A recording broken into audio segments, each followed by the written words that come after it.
नमस्कार। कभी ऐसा महसूस हुआ है कि भाई बस एक जगह अटक गए हैं? आज हम एक ऐसी ही कहानी सुनेंगे जो दिखाती है कि कैसे एक सही रणनीति से किसी भी रुकावट को पार किया जा सकता है। मतलब ऐसा होता है ना कई बार कि हम कोशिश तो पूरी कर रहे हैं पर नतीजा वहीं का वहीं। ऐसा लगता है जैसे एक जगह पर फंस गए हैं और आगे का कोई रास्ता ही नजर नहीं आ रहा। ये जो एहसास है ना, ये बहुत निराश करने वाला हो सकता है। और यही हमारी आज की कहानी का शुरुआती पॉइंट है। तो मिलते हैं हमारी आज की कहानी की हीरो से, ऋतु। वो 8वीं क्लास की एक स्टूडेंट है। उसकी मैथ्स की क्लास का माहौल आप सोचिए, हमेशा बड़ा तनाव भरा रहता था। कुछ बच्चे तो एकदम कॉन्फिडेंस से भरे रहते थे, लेकिन ऋतु जैसे कई स्टूडेंट्स उलझे हुए सवालों में ही खोए रहते थे। अब मजे की बात यह थी कि ऋतु बाकी सब्जेक्ट्स जैसे कि लैंग्वेजेस में कमाल की थी। उसे कहानियां पढ़ना, कविताएं लिखना बहुत अच्छा लगता था। लेकिन गणित, मैथ्स उसके लिए एक ऐसी पहेली बन गया था जिसे वो सुलझा ही नहीं पा रही थी।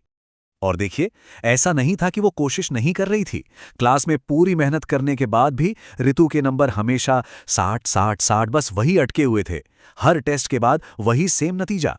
इससे उसे लगने लगा था कि शायद वो हमेशा एवरेज ही रहेगी। और जब वो अपनी क्लासमेट प्रिया को देखती थी जो चुटकियों में मुश्किल से मुश्किल समीकरण हल कर लेती थी, तो उसकी निराशा और भी बढ़ जाती थी। वो खुद से बस यही सवाल पूछती रहती कि आखिर उसके लिए ये सब इतना मुश्किल क्यों है। लेकिन फिर जानते हैं क्या हुआ? उसी निराशा के अंदर से एक फैसला निकला, और बस यहीं से सब कुछ बदलने वाला था। उसने कोई शोर नहीं मचाया, किसी को कुछ नहीं बताया। बस एक शाम अपने कमरे में अपनी रिपोर्ट कार्ड को देखते हुए उसने खामोशी से एक फैसला कर लिया कि अब उसे इस सिचुएशन को बदलना है। बस अब यहां नहीं रहना। तो सवाल ये उठता है कि ऋतु ने आखिर किया क्या? कोई जादू की छड़ी तो थी नहीं, उसने बनाई एक बहुत ही सीधी लेकिन कमाल की असरदार स्ट्रैटेजी। चलिए, इसे हम कहते हैं मेहनत के समीकरण। तो ऋतु का प्लान बहुत सिंपल था पर जीनियस था।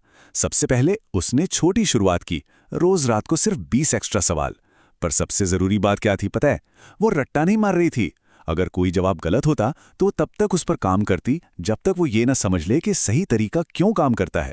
उसने स्कूल जाते समय फॉर्मूले दोहराने जैसी छोटी छोटी आदतें बनाई, और सबसे बढ़कर क्लास में सवाल पूछने का डर अपने मन से निकाल फेंका। तो इतनी सारी मेहनत, ये नया प्लान, क्या इसका कोई नतीजा निकला? चलिए देखते हैं कि नंबर्स क्या कहते हैं। बिल्कुल निकला। और कैसे? धीरे धीरे लेकिन पक्के तौर पर उसके स्कोर ऊपर जाने लगे। 65 से 72 और फिर सीधा 85 पर।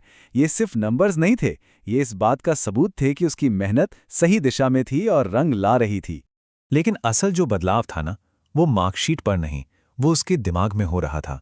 मैथ्स, जो पहले एक दुश्मन की तरह लगता था, अब वो एक मजेदार पहेली बन गया था जिसे सुलझाने का मन करता था। और फिर आया महीने का फाइनल एग्जाम। ये असली इम्तिहान था। महीनों की मेहनत का फैसला इसी दिन होना था।